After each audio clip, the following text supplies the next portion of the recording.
bonsoir à tous. À la une de ce journal, des promesses gouvernementales embourbées sur la route Babadjou-Bamenda. Dans la région du Nord-Ouest, des centaines de voyageurs ont encore vécu le calvaire sur cet axe en piteux état. Dans la nuit de mercredi à ce jeudi matin, à l'approche de la saison des pluies, la situation ne cesse de s'aggraver sous le regard silencieux des pouvoirs publics. Les tensions diplomatiques entre Washington et Yaoundé enflamment les débats au Cameroun.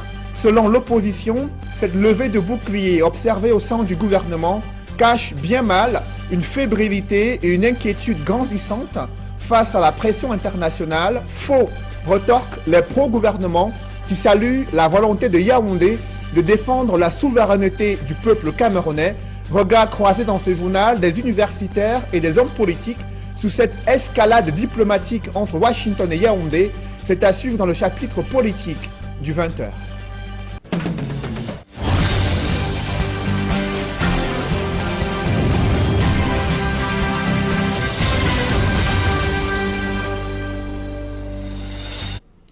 Merci de suivre cette édition complète de l'information sur Equinox Télévision. Ils ont encore vécu le calvaire sur cet axe routier Babadjou-Bamenda. Partis dans la nuit de mercredi pour arriver jeudi matin, ils ont passé toute la journée de jeudi pour traverser cette route en piteux état.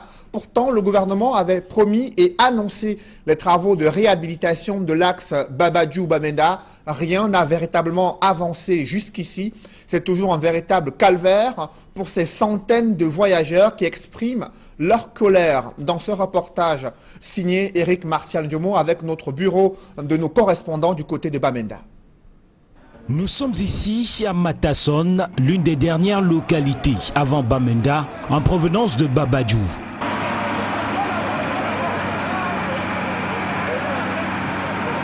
En raison du début des travaux de réhabilitation de la route Babadjou-Bamenda et des fortes pluies qui se sont abattues ces derniers jours sur la région, le chemin de croix des voyageurs a désormais pris l'allure d'un obstacle insurmontable.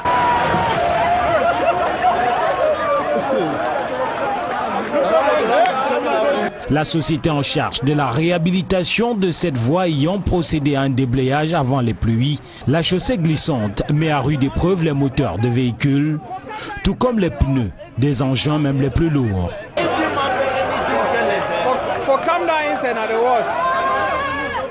Conséquence, de nombreux voyageurs quittent les voitures pour éviter toute surprise désagréable avant de patauger eux-mêmes dans cette boue.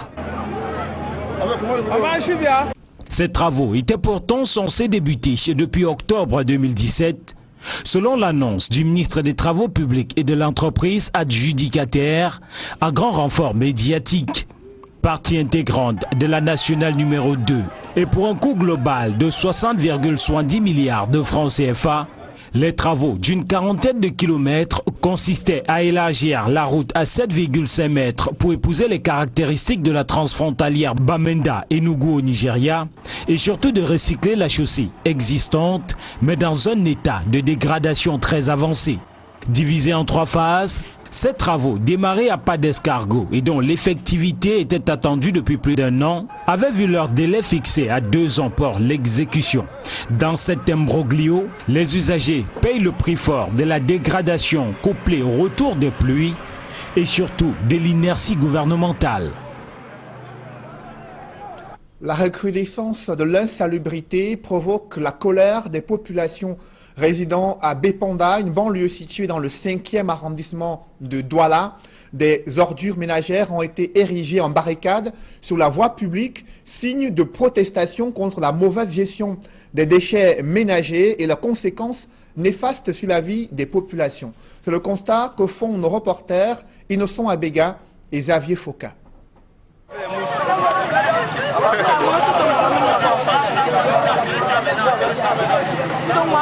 Marché double balle.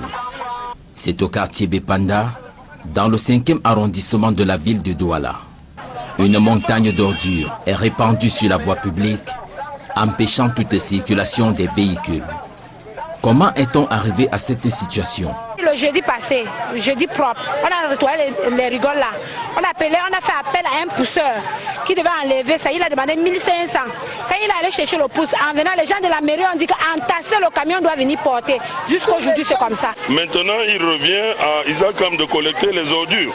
Une semaine déjà que la situation perdure, au grand désarroi des populations et des commerçants qui expriment leur ras-le-bol, car ce problème affecte non seulement leurs affaires, mais aussi leur état de santé.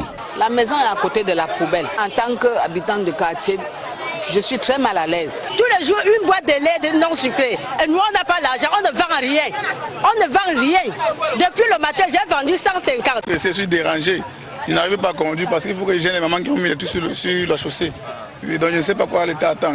Il ressort que le problème, c'est l'absence de bacs dans les quartiers qui ont poussé les populations à jeter les ordures à cet endroit et d'après eux, à la demande de la commune qu'elle interpelle pour la résolution du problème. Nous, on a besoin que la commune vienne, on trouve une solution à dégager les ordures ici là. Si Isakam ne peut pas, eux cherchent un endroit où même les jeunes du quartier peuvent venir porter les ordures pour aller verser sur ça. Parce que c'est trop. Maintenant là, on peut reculer ça comme ça, on envoie haut, mais on donne un délai qu'autre demande que la commune soit là pour enlever ça. Maintenant on recule, on laisse la route libre. Il y avait un peu d'espace pour les motos, mais on a préféré hier bloquer complètement pour que les gens puissent comprendre que ça ne va pas vraiment. Approché, Bonda Alain, régisseur du marché Double Balle, évoque l'absence de bac dans ce quartier et un endroit idéal pour le placer. N'ayant pas pour le moment des bacs, des espaces appropriés, on avait le grand bac au stade Ndongé qui actuellement a été déporté pour cause d'entrée des lycées, entrée d'écoles primaires et tout cela. Mais on est en train de voir où on va placer les bacs pour que les gens puissent déverser à l'intérieur. Famoué Emmanuel, président du marché Double Balle, qui en notre présence a interpellé par téléphone le service d'hygiène et de salubrité de la mairie de Douala 5e, dit avoir saisi toutes les parties pour la résolution du problème. Une question qui intervient au moment où depuis plusieurs mois dans la ville de Douala, il se pose de plus en plus le problème d'insalubrité aggravé. Les tensions entre Yaoundé et Washington sont loin de s'estomper. Je vous le disais en titre, le gouvernement a invité le chef de la mission diplomatique américaine à respecter la souveraineté de son pays d'accueil. Selon le ministre des Relations extérieures, seuls les Camerounais sont appelés à choisir, sans influence extérieure, l'homme qui présidera aux destinées de leur pays les 7 prochaines années. Selon certains juristes internationalistes, le Cameroun donne ainsi une leçon de diplomatie internationale à l'ambassadeur des États-Unis d'Amérique au Cameroun. Des précisions avec Joël Essengé et Guy Zogo. L'affaire de l'ambassadeur américain au Cameroun, Peter Henry Barlerin, convoqué au ministère des Relations extérieures, et le communiqué du gouvernement qui s'en est suivi n'en finissent plus de secouer le landerneau sociopolitique camerounais.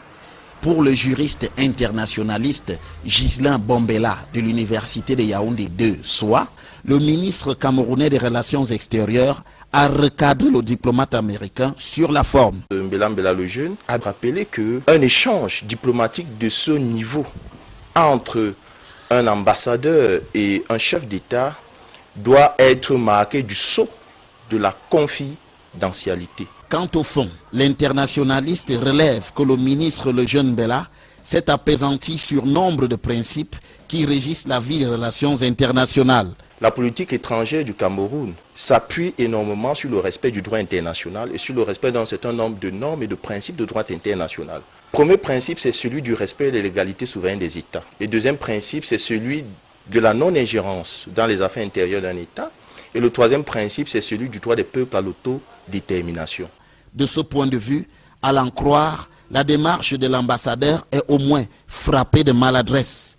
C'est vrai, nous sommes dans un contexte mondialisé où il y a un certain nombre de valeurs, un certain nombre de principes qui sont devenus des principes universels. Cependant, la souveraineté persiste et la souveraineté demeure. Il n'était pas judicieux qu'un ambassadeur qui est le représentant ès-qualité du président américain vienne dire à un autre chef d'État la manière dont il doit se comporter à l'intérieur de son pays. Pour autant, faut-il craindre des bisbilles entre Yaoundé et Washington? L'analyste répond par la négative, indiquant qu'il s'agissait juste d'un rappel. C'était juste un rappel du gouvernement camerounais, d'une sortie qui a semblé quelque peu maladroite, qui aurait pu rester dans le sceau de la confidentialité, ça n'aurait jamais pu faire l'objet de cette sortie. De quoi songer à une querelle passagère, comme dans toute relation. Cet avis, l'opposition ne partage pas cet avis de cet universitaire. La levée de boucliers observée au sein du gouvernement et certains universitaires cachent bien mal une fébrilité et une inquiétude grandissante face aux propos critiques du diplomate américain et la pression internationale à l'approche de l'élection présidentielle prévue cette année 2018 au Cameroun. D'aucuns soutiennent les prises de position de l'ambassadeur américain concernant la longévité au pouvoir du chef de l'État et la violation des droits de l'homme dans certaines zones en conflit au Cameroun. Je vous propose de suivre l'analyse que signe Guy Zogo. Il faut croire que la sortie de Peter Henry Barlerin, l'ambassadeur des États-Unis au Cameroun, est un coup rude asséné au gouvernement et à tous les soutiens de Paul Biya qui le voient déjà rempilé à Etoudi en 2018. En ce sens, ni la convocation du diplomate américain au ministère des Relations extérieures, ni le communiqué du gouvernement qui a suivi cette mise au point ne suffisent visiblement pas. Il y a comme un péril en la demeure et surtout beaucoup de fébrilité, au point de convoquer tous les arguments possibles pour contrecarrer les propos du diplomate américain. Ainsi, outre l'écrivaine Calix Beyala, adepte de la défense des causes souvent énigmatiques, qui affirme que le Cameroun n'est pas une sous-préfecture américaine, Jean-Jacques Ekindi, qui a cessé de chasser l'homme-lion, tranche que l'élection au Cameroun regarde les Camerounais. Pas moins le professeur Luc Sinjoun, conseiller spécial du chef de l'État, descend dans l'arène avec une tribune quelque peu sentencieuse intitulée « Ce qu'entrer dans l'histoire veut dire ». Quitte à prendre le contre-pied de ses écrits précédents, dont entre autres le président de la République au Cameroun 1982-1996, les acteurs et leur rôle dans le jeu politique. S'il souligne que la déclaration de l'ambassadeur est celle du représentant d'un État ami, il s'invite aussitôt mieux que l'Américain Barlerin dans l'histoire de son pays. Il affirme que George Washington n'est pas un modèle politique, mais qu'il est plutôt célébré pour ses exploits militaires, en passant ainsi par perte et profit le fait que George Washington soit surtout un founding father, ceux qui ont façonné les États-Unis et qui ont eu pour credo de ne pas confisquer le pouvoir. Au sujet de Nelson Mandela, il indique qu'il est un modèle politique pour s'être opposé au projet de constitution fédérale pour l'Afrique du Sud, question de prioriser un État multiracial, quitte à mettre sous le boisseau le fait que le vrai débat en Afrique du Sud portait sur la fin de l'apartheid et l'intégration du noir à sa juste place, et non sur la forme de l'État dans ce pays consolidé depuis au moins 1948. Autant d'explications chauffées à tous les bois traduisent un malaise qui semble indiquer que le relais des préoccupations de certains Camerounais par les acteurs de la scène internationale pourrait faire pencher la balance, pas forcément du côté où on voudrait. Il y a là un mauvais signal qui décuple les inquiétudes dans les cercles du... Pour prolonger le débat sur cette question, je reçois sur ce plateau Serge Espoir Matomba. Bonsoir. Bonsoir. Vous êtes premier secrétaire du PURS, élu local à Douala 4e, et vous avez suivi cette sortie d'abord de l'ambassadeur des États-Unis au Cameroun concernant la longévité de Paul Biya au pouvoir. Il a demandé au chef de l'État camerounais de s'inspirer du modèle de George Washington et de Nelson Mandela pour rentrer dans l'histoire du Cameroun et de léguer un héritage qui puisse être appris aux nouvelles générations. Comment analysez-vous ces propos du diplomate américain? Il faut dire que M. Biya doit partir du pouvoir en 2018. Ça, c'est une évidence. Depuis 2016, avant les événements des ECA, nous avons demandé le départ de M. Biya. En 2017, nous avons réitéré notre position. En 2018 encore, nous affirmons que M. Biya doit partir. Nous n'avons pas eu besoin d'attendre, n'est-ce pas, un conseil de l'ambassadeur des États-Unis venant à proposer à M. Biya de prendre une retraite, une bonne retraite pour prendre ses positions. Je crois qu'ici, il y a un problème même d'interprétation des propos. Je ne suis pas celui qui viendra interpréter d'une autre manière les propos de l'ambassadeur, mais je crois qu'ici, une fois de plus, la population camerounaise est en train de subir une sorte de manipulation parce que ces faits, nous les avons vécus en 2011, lorsque, évidemment, Nicolas Sarkozy, à l'époque président de la France, ne voulait plus de M. Biya au Cameroun. Il y a eu un discours qui s'est véhiculé au sein de la population camerounaise qui disait « luttons contre l'ingérence ». Et là, nous voici encore en 2018 avec ce même type de discours. Justement, vous savez que le Cameroun entretient des relations stratégiques avec les États-Unis. Si M. Biya... Justement, avant qu'on y parvienne, il faut préciser que le gouvernement désapprouve les propos critiques du diplomate américain sur la longévité de Paul Biya au pouvoir. Et le ministre des Relations extérieures a tenu à préciser que le chef de l'État du Cameroun ne se maintient pas au pouvoir par la force, mais il a été élu plusieurs fois selon les règles démocratiques. Est-ce que vous partagez ce point de vue? Je ne partage pas totalement ce point de vue, mais il faut dire que le gouvernement est dans son rôle. S'il estime que son intégrité ou alors les relations diplomatiques sont violées, il doit pouvoir réagir. Mais alors, est-ce qu'il s'agit, n'est-ce pas, d'une violation des relations diplomatiques? Je ne le pense pas. Je disais tantôt que le gouvernement camerounais entretient des relations stratégiques avec les États-Unis. Lorsque les États-Unis offrent au Cameroun du matériel militaire, des dons financiers pour combattre tous les fléaux qui minent le Cameroun, là, on ne parle pas d'ingérence. Là, le diplomate a dit qu'il a demandé au président de penser à sa retraite. Pourquoi parler de la souveraineté du pays au lieu de parler de la souveraineté du fauteuil de M. Biya? Ici, il ne s'agit pas du pays. Les États-Unis, il y a quelques jours, ont encore offert du matériel militaire pour combattre plusieurs fléaux qui minent le Cameroun. Aujourd'hui, nous sommes dans une grave crise. Nous sommes en train de constater plus ou moins la partition de notre nation. Je ne veux pas entrer dans des problèmes basiques de la société, mais nous disons que le peuple camerounais, en sa grande majorité, doit se lever pour chasser M. Biya par les urnes en 2018. Il va du devoir du peuple de dire aujourd'hui nous nous assumons. Mais sinon, le gouvernement se plaint du fait que les États-Unis s'y mixent dans ce processus électoral et semble vouloir choisir ou influencer le choix des Camerounais sur un probable candidat autre que le président de la République. Il n'en est pas question. Je dis encore, là, c'est une manipulation du gouvernement. Pourquoi choisir quand il faut parler d'ingérence?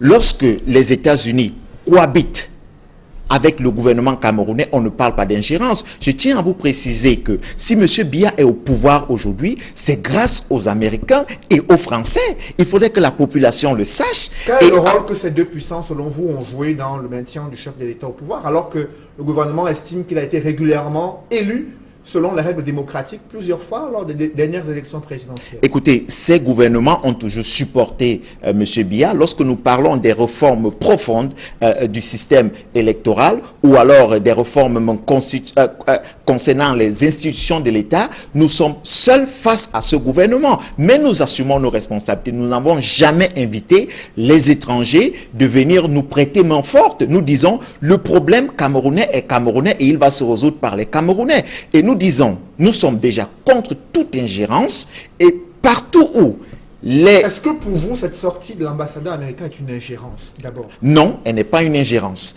Là, il faut le dire, c'est pour cette raison que j'ai parlé de manipulation de l'opinion.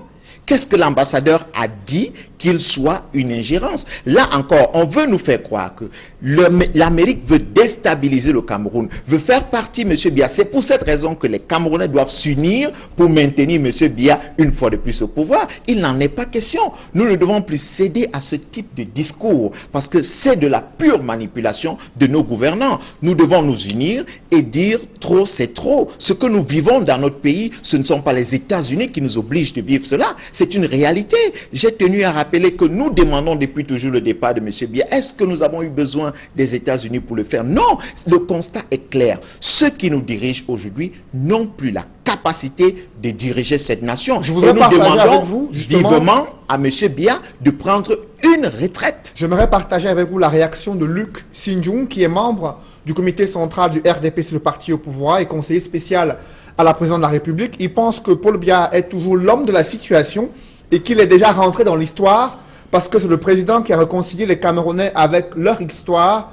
Paul Biya est également l'homme qui a assuré la démocratisation au Cameroun et le président qui agit pour l'accélération de l'industrialisation. Est-ce que vous partagez ce point de vue sur le fait que le chef de l'État reste l'homme de la situation selon ce membre du comité central du RDPC? Si le chef de l'État restait l'homme de la situation, la fracture sociale que nous avons aujourd'hui n'existerait pas. M. Biya n'a pas les capacités, n'a plus les capacités managériales pour diriger le Cameroun. Qu'est-ce que nous voulons? Dans l'extrême nord, il y a des problèmes. Au nord, il y a des problèmes. À l'est, il y a des problèmes. Au sud-ouest, au nord-ouest. Ce sont des réalités. Les Camerounais n'ont pas accès aux affaires basiques. L'eau, l'électricité, nous parlons de quoi? L'homme de la situation par rapport à quoi? On nous a tant vanté cet homme comme étant un homme qui travaille pour la paix, mais comment expliquer la fracture dans laquelle nous sommes aujourd'hui? Et il va sans dire, nous avons fait des propositions concrètes pour amener le chef de l'État à résoudre ne serait-ce que les problèmes de la crise anglophone. Mais qu'est-ce qu'il en fait? Il n'écoute même pas ce que nous disons. Il ne tient pas compte des propositions. Est-ce que justement, dans ce contexte de crise anglophone et crise sécuritaire, vous aimeriez que les États-Unis ou la France ou la communauté internationale puissent pouvoir mettre la pression sur le chef de l'État afin qu'il soit sensible à ce discours, à cette volonté de dialogue inclusif qui est demandé au Cameroun? En mai 2017, nous avons demandé la création d'une force tampon constituée des femmes d'influence, des religieux et des hommes, des chefs traditionnels et même des acteurs politiques pour empêcher que nous arrivions à une phase où la communauté internationale viendra s'immiscer dans nos problèmes. Parce qu'avec les débordements qui sont récurrents aujourd'hui, nous ne serons pas surpris. Déjà, ce n'était pas notre volonté que la communauté internationale dise « nous allons intervenir dans ce conflit-là ». Donc vous êtes favorable à ce qu'ils interviennent? Nous ne sommes pas favorables à ce qu'ils interviennent aujourd'hui. Il est encore temps que nous nous asseyons autour d'une table. Il est encore temps que nous constituions une force tampon nationale. Il est encore temps que nous mettons des acteurs crédibles autour d'une table et que nous réussissons à résoudre ce problème. Mais comme je l'ai dit, M. Biya n'a pas les capacités et nous conseillons M. Biya de prendre la retraite. Nous parlons de 36 ans de règne. Là, nous parlons de plusieurs générations de Camerounais qui ont été sacrifiés dans ce système. Donc, il est important de se réveiller à un moment donné et de dire ce n'est pas l'extérieur qui viendra résoudre notre problème. Nous n'attendons rien de l'extérieur, mais nous devons le résoudre par une voie démocratique, et la voie démocratique ici pour nous, c'est les urnes. Nous devons donc envoyer M. Biya en retraite en 2018. Vous l'avez dit, il y a d'autres problèmes qui concernent le Cameroun, des crises sécuritaires et des crises sociopolitiques qui se posent avec acuité au regard des flux migratoires observés dans les zones de conflit au Cameroun. Des experts réunis sur initiative de l'UNESCO à Yaoundé ont élaboré des politiques publiques inclusives capables d'aider le gouvernement dans la résolution des multiples crises au Cameroun. Des précisions avec Élisée Bogba et Marcelin Gansop.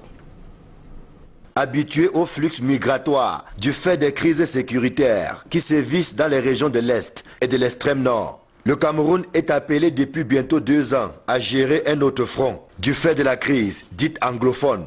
Vous voyez qu'avec les crises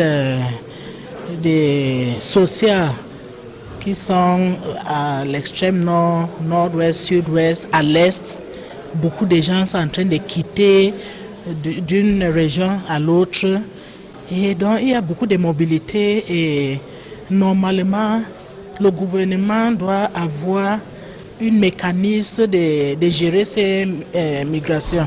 C'est une situation inconfortable qui préoccupe le bureau UNESCO pour l'Afrique centrale. Le Cameroun n'étant pas forcément préparé à la gestion de ces transformations sociales, lesquelles ont un impact négatif sur la vie de la nation. Les questions de mobilité, migration font partie du thème que le Cameroun a choisi à travers Minrezi, qui est la base d'élaboration des politiques qui sont sociales, inclusive. Il y a la question quand même de mobilité qui est préoccupante et c'est la raison pour laquelle le Cameroun a choisi que dans cette école MOST que nous organisons pour la première fois, nous mettions un focus sur ces questions de mobilité. La formation dénommée École MOST tombe à pic pour donner aux administrations universitaires, chercheurs et autres acteurs de la société civile les armes nécessaires à l'élaboration des politiques publiques adaptées aux transformations que connaît le Cameroun. Nous sommes amenés à former un vivier d'experts qui doivent dorénavant travailler avec le gouvernement. Donc c'est vraiment un nexus entre la recherche et les politiques publiques. Donc les chercheurs, les experts, les académiciens sont là pour accompagner les ministres à développer ou à améliorer les politiques existantes pour qu'elles soient plus inclusives et qu'elles assurent l'équité. Le jeu vaut d'autant plus la chandelle que du fait de la radicalisation des positions, les flux migratoires ne se comptent plus entre les régions du nord-ouest et du sud-ouest et le reste du pays, avec une extension au Nigeria voisin. Il y a déjà plus de 40 000 Camerounais réfugiés au Nigeria du fait de la crise anglophone et ils sont plus de 180 000 déplacés internes ayant fui les exactions sur le théâtre des affrontements entre l'armée camerounaise et ses bandes séparatistes anglophones. Sur ce plateau, Serge Espoir Matomba, premier secrétaire du PURS, élu local, candidat à la présidentielle. Nous sommes à 3 mois d'une probable convocation du corps électoral. Si les délais sont respectés par le président de la République, le Cameroun devra-t-il aller à une élection avec 2 régions anglophones et le septentrion qui sont en difficulté, en proie à des violences meurtrières? Je crois qu'il n'est pas encore tard, il n'est pas trop tard pour, n'est-ce pas, créer les conditions d'un dialogue inclusif, comme nous l'avons demandé. Il faut inviter sur la table des femmes d'influence. Vous savez, dans les régions du nord-ouest et du sud-ouest, les femmes, lorsqu'elles se lèvent, lorsqu'elles sortent, elles sont comprises par les populations de ce côté-là. Vous avez aussi des chefs religieux qui sont très compris et même les chefs traditionnels. On parle de près de 180 000 déplacés. Comment allons-nous faire dans ces régions? Il faudrait que ces personnes retournent dans les différents foyers qu'elles occupaient, mais il faut absolument que ce dialogue, les conditions du dialogue soient créées et qu'il puisse avoir un dialogue parce qu'il est important que des solutions de sortie de crise soient trouvées. Il est clair que la volonté du gouvernement n'est pas de négocier présentement avec les personnes dites sécessionnistes, mais nous disons tout le monde est appelé à s'asseoir autour d'une table. Mais nous invitons d'abord les uns et les autres à déposer les armes parce que le sang camerounais est en train de couler et ce qui coule fait mal à la nation. C'est la nation entière qui est en train de perdre. Nous ne voulons plus voir un seul fils camerounais tomber. Il est important de s'asseoir autour d'une table et de dire, nous regarder en face, discutons, il s'agit de notre nation. Justement, au sujet de cette discussion et ce dialogue, que pensez-vous de la médiation menée, qui pourrait être menée par les évêques du Cameroun? Ils ont appelé il y a quelques jours à cette médiation pour faire cesser les armes et cette violence dans les régions anglophones. C'est une bonne initiative. Il faut déjà qu'elle soit suivie des autres et que les gouvernants essayent de comprendre et de se mettre autour de la table. Ce qui pose problème, c'est les acteurs qui vont mener,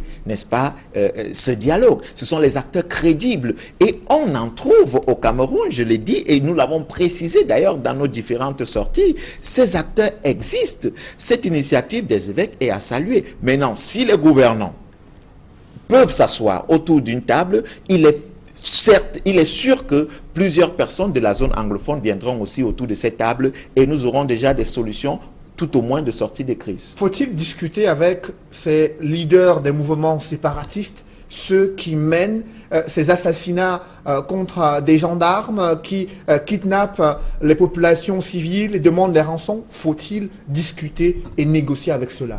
Je pense que ceux avec qui il faut négocier, ce sont ceux-là qui sont encore dans ces territoires et qui sont vraiment modérés, qui sont prêts, n'est-ce pas, à travailler pour que l'unité nationale se maintienne. Maintenant, comment identifier les leaders qui tiennent les armes? Ça, c'est une chose qui relève, n'est-ce pas, de la compétence de notre armée, forcément. Mais il faut dire que tous ceux qui sont disponibles à venir sur la table doivent être sur la table. Je reviens d'ailleurs, il y a une semaine de cela, du Sud-Ouest, où j'étais rencontré certaines personnes et je puis vous assurer que des gens sont prêts à venir autour de la table pour parler. Des gens veulent s'asseoir, ils sont disposés à discuter. Mais nous ne pouvons pas présenter à ces gens la force pour résoudre le problème. Ces débordements émanent de quoi? De la mauvaise gestion de cette crise. Et si on commence à prendre des bonnes résolutions, je suis sûr et certain que ceux qui portent les armes aujourd'hui déposeront ces armes. Merci Serge Espoir Matomba. Je précise que vous êtes le premier secrétaire du PURS, élu local, et vous aspirez à la présidentielle pour l'année 2018. Dans le reste de l'actualité, dans les couloirs des hôpitaux, des anesthésistes réanimateurs peinent à exercer faute de structures et de matériel médical adéquat.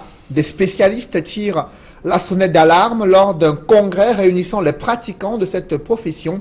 Ils ont évoqué la nécessité d'intégrer leur spécialité dans le protocole de prise en charge en cas d'opération chirurgicale dans les hôpitaux publics au Cameroun. À ce sujet, je vous propose d'écouter le professeur Fidèle Mpinam, qui est l'un des anesthésistes réanimateurs qui participent à ce congrès qui se tient à Douala. C'est une spécialité qui n'est pratiquement pas connue dans notre pays et j'allais dire on ne nous prend pas très au sérieux. Est-ce que c'est parce que nous-mêmes, nous n'avons pas véritablement communiqué pour notre spécialité? Mais les difficultés réelles aujourd'hui, c'est surtout la disponibilité du matériel de base qui est souvent en rupture et aussi la disponibilité des ressources humaines. On n'en a pas beaucoup. Une trentaine, plus ou moins. Vous savez, ce n'est pas stable. Beaucoup de jeunes maintenant s'en vont. Ils reviennent de temps en temps, mais en général, ils préfèrent aller travailler là où les conditions de travail sont meilleures. Nous avons formé quand même pas mal déjà des personnels médicaux, infirmiers diplômés d'État en anesthésie et master en anesthésie. On a parlé de la concentration du sel dans l'organisme. Lorsque cette concentration baisse ou augmente, c'est grave. Lorsque la concentration du potassium baisse ou augmente, c'est grave. Le sucre, alors, les diabétiques, lorsqu'ils ont un désordre important, vous avez entendu tout ce que ça peut entraîner. Le coma, le patient ne respire plus bien, et tout ça nous devons gérer. C'est ça la réanimation métabolique. C'est un terme qui n'est peut-être pas commun. L'inauguration d'un centre de formation professionnelle est loin de faire l'unanimité en Konsamba. Des acteurs de la société civile dénoncent des soupçons de détournement des deniers publics destinés à la construction de ce centre. Mais le ministre de la formation professionnelle et de l'emploi estime que ce centre permettra aux jeunes de la ville de Konsamba de pouvoir acquérir des compétences qui leur permettront de s'insérer dans le monde de l'emploi. Des précisions avec Cyril Ndiemba et Gladys Sidier. Ce qui dérange certains acteurs de la société civile, c'est le montant alloué à la construction du centre de formation au métier de Konsamba.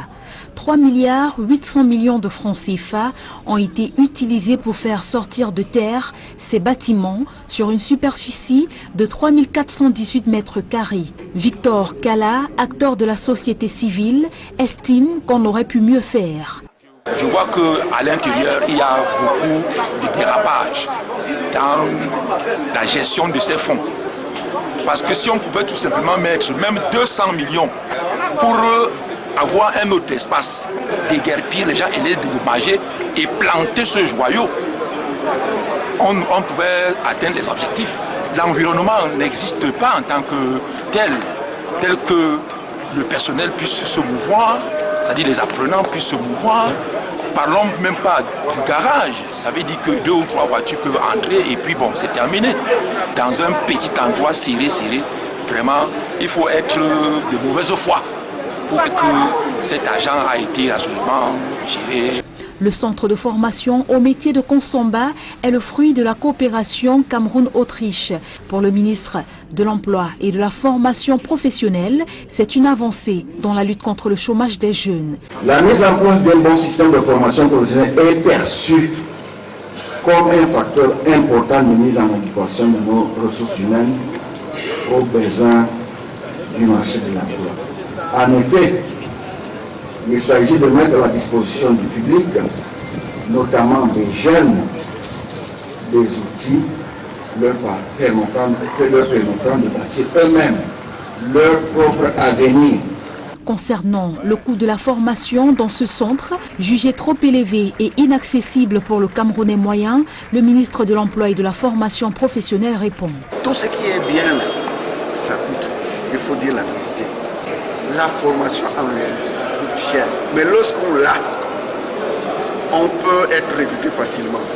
Et nous voulons des vrais. Lorsqu'ils sortent d'ici, il faut qu'on dise « Ah, ils ont été bien formés ». Donc oui, c'est assez cher, mais rien que déjà la matière d'œuvre, vous voyez ce que ça coûte. C'est-à-dire ce qu'on utilise pour pouvoir simuler tout ça. Ça coûte. S'il n'y a pas ça, vous ne pouvez pas bien apprendre. Vous voyez comment ici, chaque apprenant a son kit.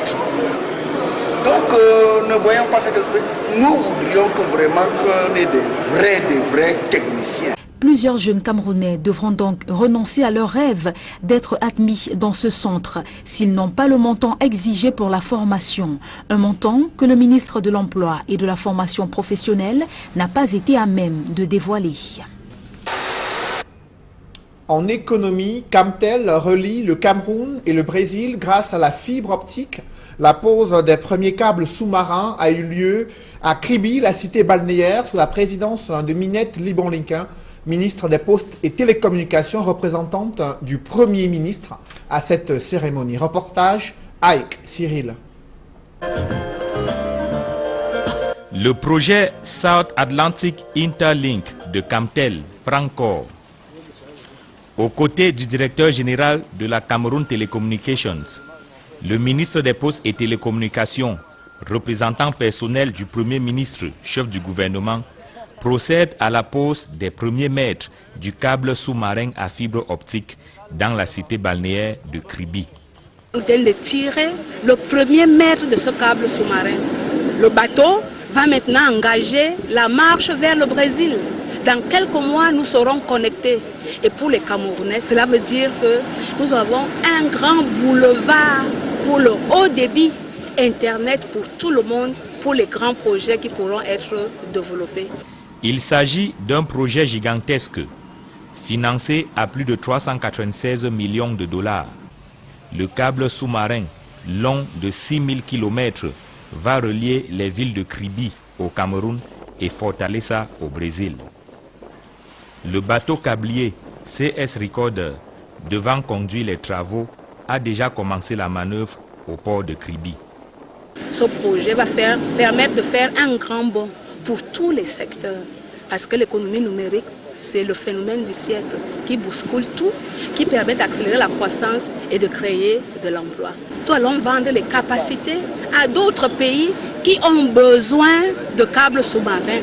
Quand on sait qu'aujourd'hui, les statistiques montrent que plus de 90% des communications entre continents se passent par des câbles sous-marins. Le Cameroun se positionne comme ce hub aujourd'hui qui va ravitailler les autres pays de la sous-région. La South Atlantic Interlink de Camtel est le fruit de la coopération entre le Cameroun, le Brésil, la Chine et la République de Guinée équatoriale, dont le ministre des Transports, des Postes et Télécommunications a pris part à la cérémonie de pose des premiers mètres.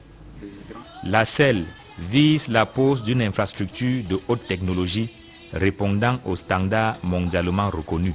À Camtel, il y a des experts en transmission satellitaire. Ils ont dit pas le satellite, c'est mieux, c'est plus facile.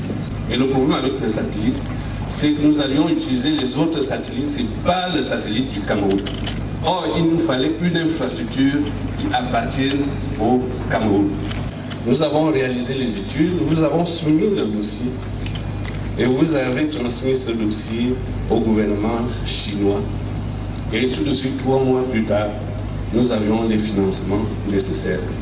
Le câble sous-marin à fibre optique permettra à terme d'accroître et de sécuriser l'offre de services et d'infrastructures à large bande au Cameroun et en Afrique subsaharienne, de manière à réduire considérablement, sinon à anéantir la fracture numérique.